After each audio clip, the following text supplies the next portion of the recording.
देवराज्यसेव्यमान पावनाग्रिपङ्कजं व्यालयज्ञश्रोत्रमेन्दुशेखरं प्रभाकरं नारदातियोग्यवन्दवन्दितं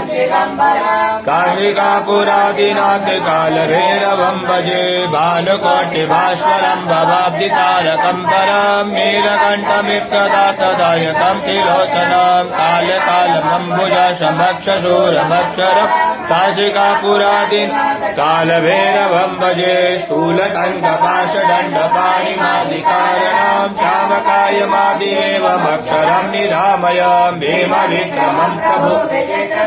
अप्रियां काशिकापुरादिनाथ कालभैरवं भजे भुक्तिमुक्तिदायकं प्रशस्तचारु विग्रहं भक्तवत्सलं